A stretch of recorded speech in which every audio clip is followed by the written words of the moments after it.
नमस्कार students. SRKP government PG college Kishangarh से मैं Mahendra Kumar Verma, assistant professor, department of commerce से। स्टूडेंट्स, हमने अपने पिछले वीडियोस में मार्केटिंग कॉन्सेप्ट्स, मार्केटिंग मिक्स के बारे में काफ़ी कुछ डिस्कस किया है। आज हम बीकॉम पार्ट 3 का पेपर जो फर्स्ट है, प्रिंसिपल ऑफ मार्केटिंग, विपणन के सिद्धांत में आज हम डिस्कस करेंगे, या हमारा आज का जो व्याख्यान है वो है विपणन अवधारणा का क्रमागत विकास, the evolution of marketing concepts. मतलब अपन इससे भी समझ सकते हैं कि विपणन अवधारणा का जो विकास है, जो स्टेप बाय स्टेप जो इनका विकास हुआ है, वो किस तरीके से हुआ है। इसमें आप देखेंगे विपणन कार्य में अब तक हुए विकास एवं परिवर्तन का निम्नांकित अवस्थाओं में हम अध्ययन कर सकते हैं, जिसमें कि पहला है उत्पाद प्रधान अवधारणा का युग। पहला जो पॉइंट है उत्पादन प्रधान अवधारणा का युग। दूसरा है उत्पाद प्रधान अवधारणा का युग। तीसरा है विक्रय प्रधान अवधारणा का युग। नंबर 4 है ग्राहक प्रधान विपणन अवधारणा का युग। और जो सबसे इम्पोर्टेंट है और वर्तमान समय में प्रचलित है, सामाजिकीय विपणन अवधारणा का युग, यानी कि सोशल मार्केटिंग कॉन्सेप्ट।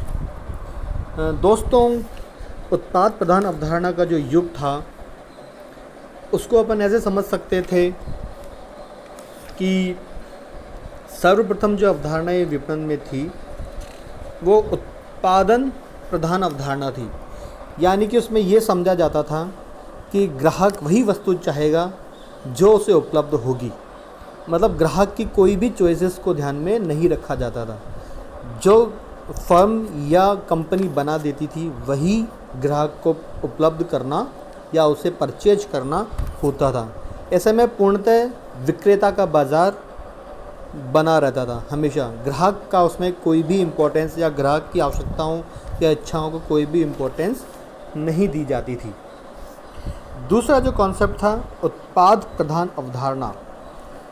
उत्पाद प्रधान अवधारणा में ये विचारधारा यह मानती थी कि ग्राहक उपभोक्ता उन उत्पादों को पसंद करेंगे जो अच्छी किस्म, अच्छी निष्पादन क्षमता तथा नवीन विशेषताओं से युक्त होंगे। अपन ये कह सकते हैं कि इस विचारधारा में पहली वाली विचारधारा से कुछ सुधार हुआ। इसमें ग्राहकों के लिए अच्छे उत्पाद बनाए जाने लगे। उनकी पसंद को थोड़ा बहुत ही सही, लेकिन उनको तवज्जो मिलने लगी। तीसरी जो अवधारणा है विक्रय प्रधान अवधारणा का युग। इस अवधारणा में हम कह सकते थे कि इसको विक्रय विचारधारा को विक्रय प्रधान विचारधारा के नाम से भी जाना जाता था। विक्रय प्रधान विचारधारा यह मानती है कि ग्राहक किसी संस्था के उत्पाद या उत्पादों को बहुत अधिक मात्रा में तब तक नहीं खरीदेंगे जब तक कि वह संस्था वृहद पैमाने पर माल के विक्रय एवं संवर्धन हेतु प्रयास नहीं करेगी। इस विचारधारा में आप मोटा मोटी ये समझ सकते हैं कि जो कंपनी है या कोई भी जो माल बनाती है या सेवा का जो उत्पाद करती है, उसको बहुत बड़े मात्रा में या बहुत बड़े स्तर पर अपनी सेवा या माल का उत्पादन करना होगा, तभी ग्राहक उस माल को खरीदेंगे। यह विचारधारा मूलतः ऐसे उत्पादों या सेवाओं के विपणन के लिए उपयोगी है जिनको ग्राहक क्रय करने के लिए स्वतः नहीं सोचता। ऐसे उदाहरण में आप समझ सकते हैं जिसमें कि विश्वकोश, बीमा या ऐसी चीज़ें जिनकी ग्राहकों को स्वतः उनकी आवश्यकता या उनकी ग्राहक की इच्छा नहीं होती। यह विचारधारा तब भी अपनाई जाती है जबकि उत्पादक के पास माल निर्माण की अतिरिक्त क्षमता विद्यमान हो। अगला जो अपन कह सकते हैं विचारधारा है वो है विपणन अवधारणा विचारधारा या ग्राहक प्रधान विपणन विचारधारा। इसे ग्राहक प्रधान विपणन अवधारणा यानी कस्टमर ओरिएंटेड मार्केटिंग कॉन्सेप्ट के नाम से भी जाना जाता है। ये विचारधारा वर्तमान युग में ज़्यादा प्रचलित भी अपन इसको कह सकते हैं, क्योंकि इस विचारधारा में हमेशा ग्राहक को ही प्रधान रूप में अपनाया जाता है। उसकी आवश्यकताओं, उसकी इच्छाओं का संपूर्ण रूप से ध्यान रखा जाता है। इसमें जो वर्तमान जो ग्राहक हैं या भावी ग्राहक दोनों ही ग्राहकों की आवश्यकताओं और इच्छाओं का ध्यान पूर्ण रूप से रखा जाता है। इस विचारधारा में ये माना जाता है कि पहले ग्राहकों की इच्छाओं एवं आवश्यकताओं का अध्ययन करना चाहिए तथा उनकी संतुष्टि के लिए ही उत्पादन करना चाहिए।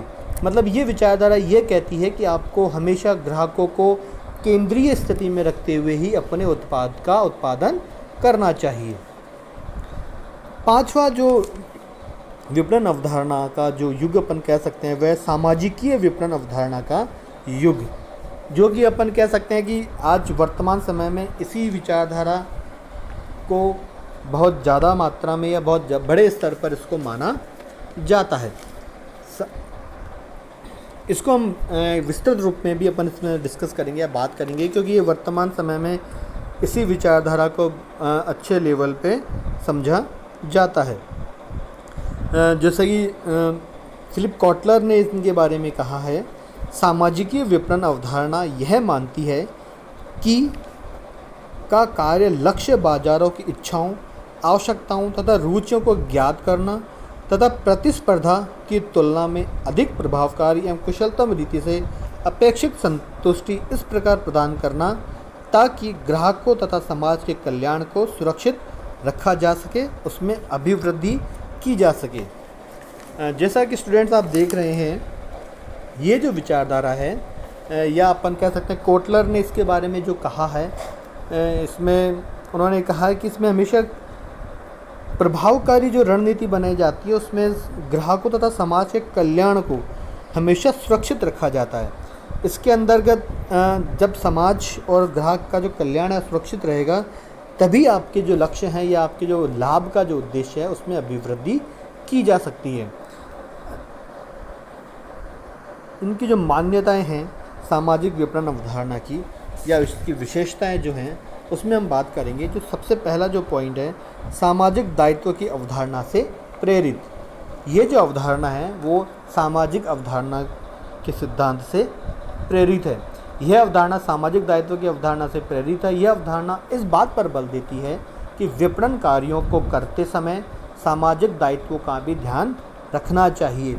सामाजिक दायित्वों से हम ये समझ सकते हैं कि जो भी फर्म या कंपनी अपने उत्पाद को समाज में विक्रय करके जो लाभ का अर्जन करती है, उस लाभ के अर्जन की कुछ हिस्सा वो समाज के भले के लिए या उनके की आवश्यकताओं को संतुष्ट करने के लिए भी खर्च करे, या आप जो उत्पाद बेचें या उससे जो लाभ कमाएं उससे समाज के दायित्व का या समाज पर कुछ विपरीत असर ना हो।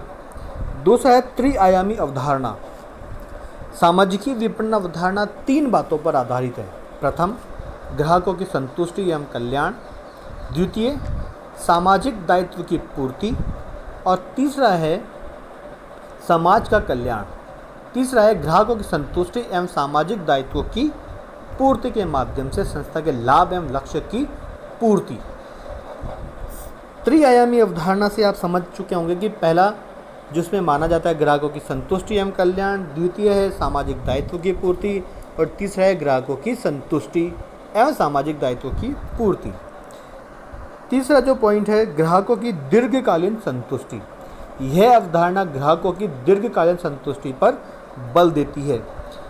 इसमें हम ये मान सकते हैं कि ग्राहक कभी भी आप जो लंबे समय तक जो ग्राहक आपके पास में रहते हैं या उनकी दीर्घकालीन आवश्यकताओं की जब संतुष्टि होती है तभी ग्राहक आपके पास में लंबे समय तक बने रहते हैं और आपके जो टारगेट्स हैं, कंपनी के जो टारगेट्स हैं या विपणन के जो लक्ष्य हैं या जो टारगेट्स हैं उनको हम भली भांति या अच्छी ढंग से उसको प्राप्त कर सकते हैं। चौथा है समाज कल्याण। यह अवधारणा केवल ग्राहक के कल्याण पर ही ध्यान नहीं देती बल्कि समाज के कल्याण पर भी ध्यान देती है, इसीलिए इसका नाम सामाजिक विपणन अवधारणा रखा गया है। पांचवा है जो इसका बिंदु है दीर्घकालीन लाभ। यह विचारधारा संस्था को दीर्घकाल में लाभ अर्जित करने को प्रेरित करती है, क्योंकि कोई भी संस्था अल्पकाल के लिए किसी भी संस्था का निर्माण नहीं होता। जब तक दीर्घकालीन लाभ चलते रहेंगे या संस्था को मिलते रहेंगे, संस्था भी बाजार में स्थायी रूप से जमी रहेगी या सरवाइव करती रहेगी। छठा जो पॉइंट है सामाजिक दायित्व के निर्वाह में सहायक। यह विचारधारा यह मानती है कि विपणन विचारधारा एवं सामाजिक दायित्व की विचारधारा में कोई विरोधाभास नहीं है, बल्कि ये एक दूसरे के पूरक हैं। इसे आप ये भी समझ सकते हैं कि जब विपणन विचारधारा एवं सामाजिक दायित्व दोनों की विचारधारा एक दूसरे के पूरक हैं, क्योंकि कोई भी कंपनी या कोई भी संस्था या कोई भी ऐसी जो फर्म है जो मार्केट में लाभ कमाने के लिए आती है, उसे विपणन विचारधारा और सामाजिक दायित्व की विचारधारा दोनों को साथ साथ लेकर ही काम करना होगा। 7वां जो पॉइंट है, विपणन अवधारणा के अन्य सभी लक्षण एवं मान्यताएं। यह अवधारणा विपणन अवधारणा की अन्य सभी मान्यताओं को आधारभूत मानती है तथा इसमें सभी लक्षण पाए जाते हैं, जैसे कि यह विपणन अनुसंधान पर आधारित है, ये समन्वित विपणन प्रयासों पर आधारित है, यह अवधारणा भी पूर्णतः प्रणालीगत अवधारणा पर आधारित है। इसे अपन कह सकते हैं कि विपणन अवधारणा के बाकी के जो लक्षण हैं या मान्यताएं हैं वो भी इसमें सम्मिलित है। विपणन अवधारणा का क्रियान्वयन, इसमें हम समझ सकते हैं कि उनकी क्रियान्वयन मतलब उनका जो इम्प्लीमेंटेशन है अवधारणाओं का, वो किन किन बिंदुओं को ध्यान में रखते हुए या कौन कौन से जो कदम है वो उठाकर हम विपणन अवधारणा का क्रियान्वयन कर सकते हैं। पहला है ग्राहक उन्मुखता, कस्टमर ओरिएंटेशन। विपणन अवधारणा को क्रियान्वित करने तो सर्वप्रथम संस्था को ग्राहक उन्मुखता को अपनाना होगा। मतलब आपको ग्राहकों को ही या संस्था की नीतियाँ, क्रिया या निर्णय को हमेशा ग्राहक को सेंटर्ड या ग्राहक को केंद्रीय स्थिति में रखते हुए ही लेने होंगे या संस्था की नीतियाँ बनानी होगी। इस हेतु संस्था को ग्राहकों की इच्छाओं, आवश्यकताओं, रुचियों, वरीयताओं पर निरंतर ध्यान रखना होगा। दूसरा पॉइंट है विपणन क्रियाओं का समन्वय।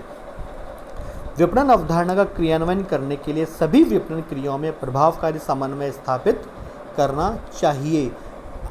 विपणन क्रिया में जो भी आप जैसे इसमें उत्पाद नियोजन, मूल्य निर्धारण, वितरण एवं संवर्धनात्मक या प्रमोशनल एक्टिविटीज़ को सम्मिलित कर सकते हैं। ये जो भी क्रियाएं हैं इनमें उचित या अच्छे ढंग से समन्वय होना आवश्यक है।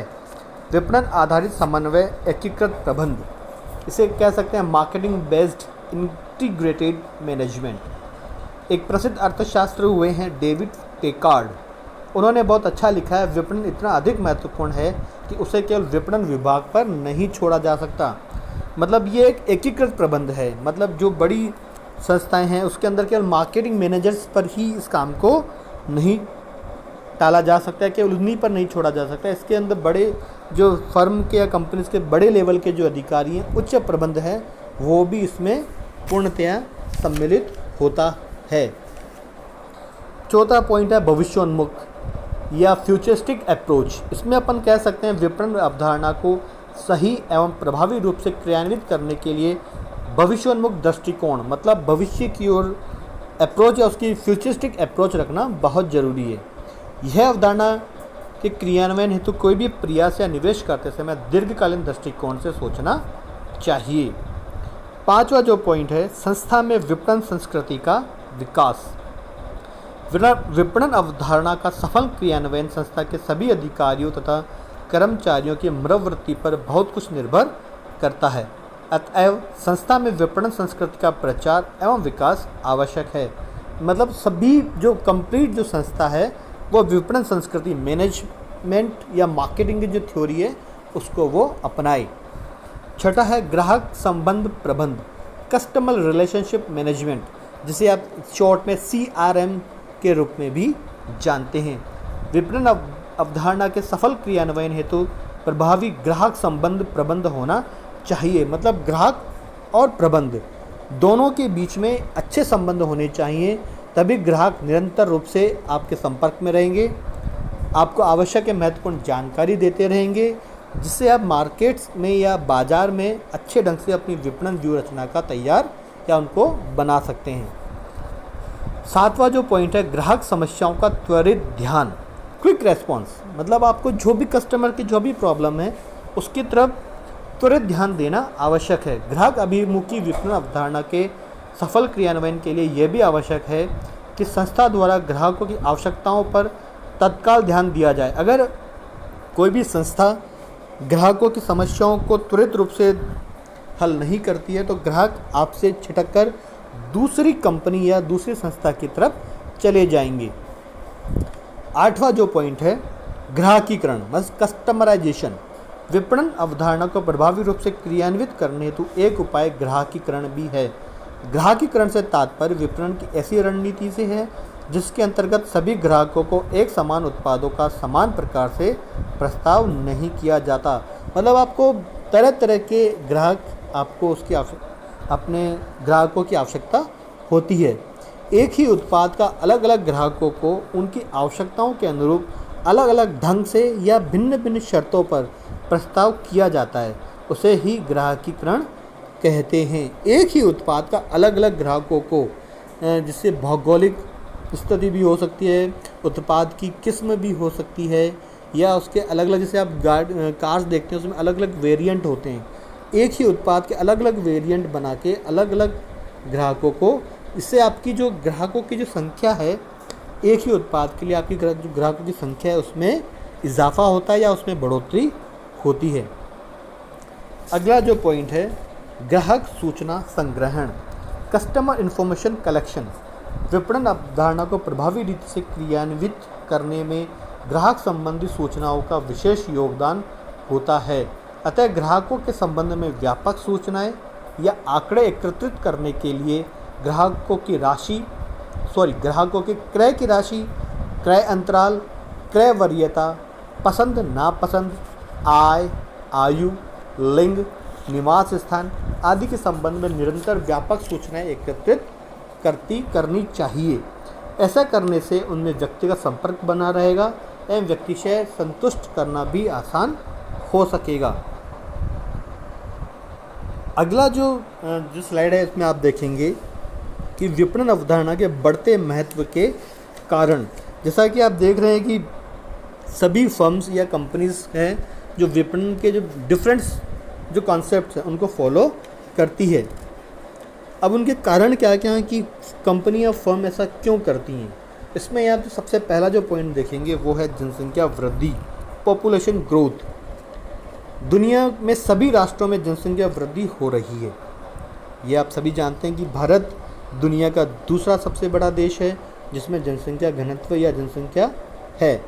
परिणाम स्वरूप नवीन बाजारों एवं ग्राहकों का जन्म हो रहा है। जब जनसंख्या बढ़ रही है तो आपके नए बाजार और ग्राहक भी हो रहे हैं। इसलिए हम कह सकते हैं कि विपणन अवधारणा का महत्व भी बढ़ता जा रहा है।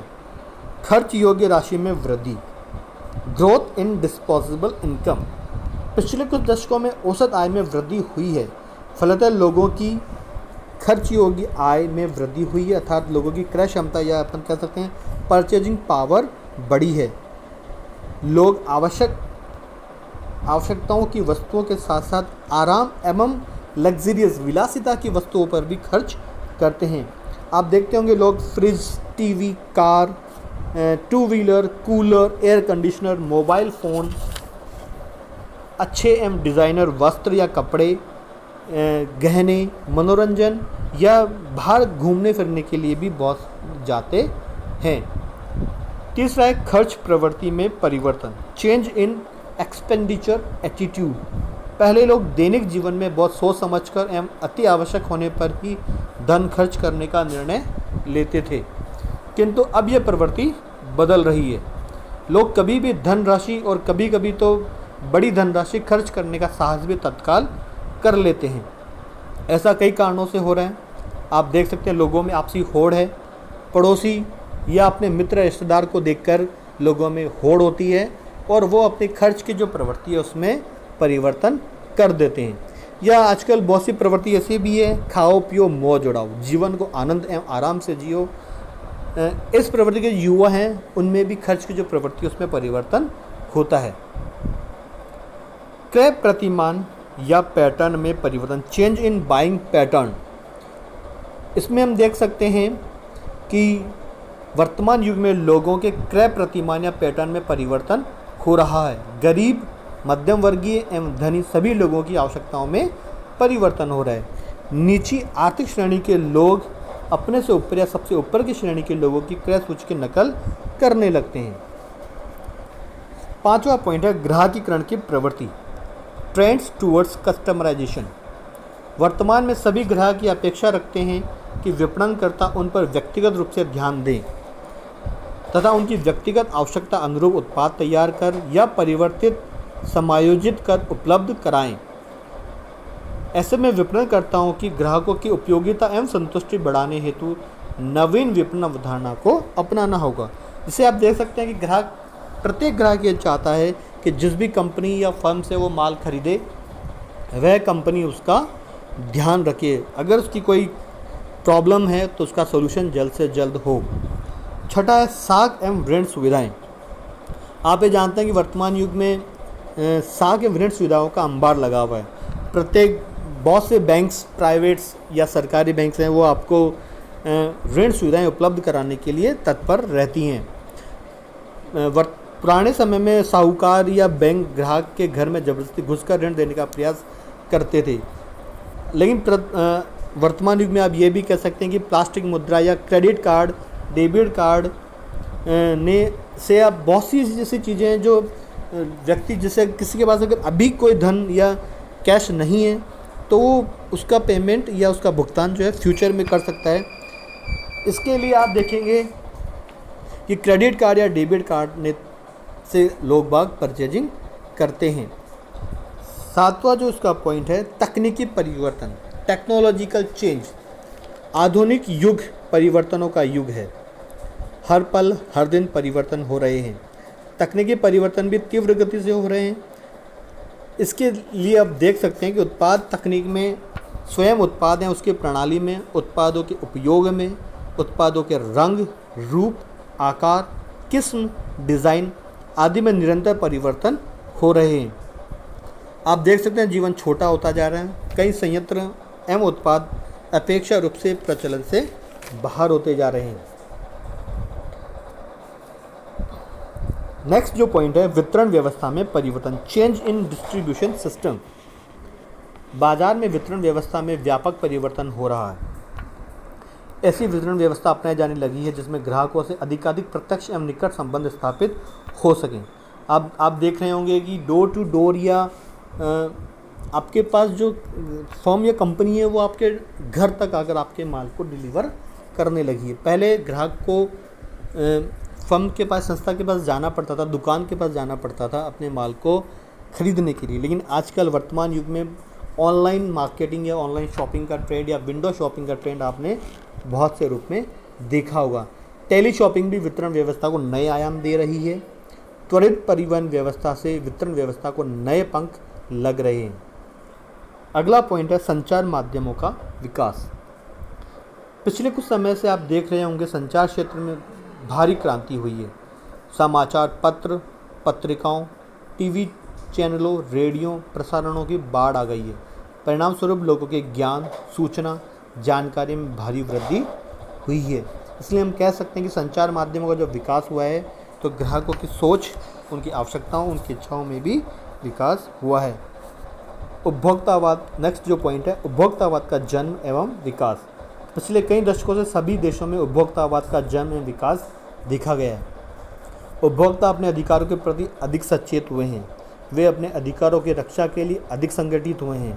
आप देखते होंगे कि कोई भी छोटी से छोटी अगर कोई किसी प्रकार की कोई कमी होती है या सेवा में, उत्पाद में, तो लोग सीधे कंज्यूमर फॉर्म में जाकर अपनी शिकायतों का दर्ज कराते हैं, जहां से उनको उचित रास्ता या उचित उनका जो समस्याओं का जो हल है वो होता है। अगला जो पॉइंट है, उपभोक्ता को वैधानिक संरक्षण। दुनिया के प्रत्येक देश में उपभोक्ता को वैधानिक संरक्षण मिल रहा है। हमारे देश में भी उपभोक्ता के अधिकारों को वैधानिक संरक्षण प्राप्त हो गया है। उपभोक्ता संरक्षण अधिनियम एक प्रमुख दस्तावेज है जो उपभोक्ता के विभिन्न अधिकारों को संरक्षण प्रदान करता है। इसके अतिरिक्त भी कई अधिनियम हैं जो उपभोक्ता को संरक्षण प्रदान करते हैं, जैसे कि माप तोल अधिनियम, आवश्यक वस्तु अधिनियम, काला बाजार निरोधक अधिनियम, मानक अधिनियम। इन सभी अधिनियमों से जो ग्राहक हैं वो अपने आप को सिक्योर महसूस करते हैं या इनसे जो भी जुड़ी हुई समस्याएं हैं उनको लेकर वो इन अधिनियमों के अंतर्गत जो भी धाराएं हैं उनका सहारा ले सकते हैं अपनी समस्याओं के निराकरण में। लास्ट जो पॉइंट है, प्रतिस्पर्धा में वृद्धि, इंक्रीजिंग कंपटीशन। वर्तमान भूमंडलीकरण ग्लोबलाइजेशन के युग में व्यवसाय में प्रतिस्पर्धा में तीव्र वृद्धि हो रही है। राष्ट्रीय, अंतर्राष्ट्रीय एवं भूमंडलीय संस्थाओं के बीच प्रतिस्पर्धा भीषण होती जा रही है। आप देखेंगे कि अब कोई नेशनलिज्म या किसी भी प्रकार की कोई बैरियर नहीं रही है। आप एक राज्य से दूसरे राज्य में, एक ज़िले से दूसरे ज़िले में, एक देश से दूसरे देश में अपनी वस्तुओं को बेच सकते हैं, या आपको अगर कोई चीज़, किसी वस्तु की या किसी सेवा की आवश्यकता है जो कि आपके देश में या आपके राज्य में, आपके ज़िले में नहीं है, उसे भी आप आसानी से अपने पास प्राप्त कर सकते हैं। कुछ संस्थाओं का विक्रय निरंतर गिर रहा है तो कुछ संस्थाओं के विक्रय में वृद्धि होती भी है और नहीं भी होती। ऐसी संस्थाओं का अपना अस्तित्व बनाए रखने के लिए विक्रय वृद्धि के नवीन अवसर को खोजना एवं नवीन बाजारों का विकास करना होता है। इसके लिए हम कह सकते हैं कि जो संस्थाएं हैं उन्हें नई नई जो मार्केटिंग जो कॉन्सेप्ट्स है उनको अपनाना चाहिए। अपनी नीतियों को या अपनी जो व्यू रचना है उन्हें तैयार करने के लिए विपणन कॉन्सेप्ट्स या विपणन विचारधारा को सम्मिलित करना चाहिए। तो स्टूडेंट्स, आज के लेक्चर में इतना ही। अगर इसमें कुछ कमी या आप इसमें कुछ और ऐड करना चाहें या कुछ नया, या आपको कौन सा टॉपिक अच्छा पढ़ना है या पढ़ना चाहते हैं तो आप बता सकते हैं। मैं आने वाली वीडियोस में उन टॉपिक्स को या उन बिंदुओं को शामिल करने की कोशिश करूँगा। धन्यवाद।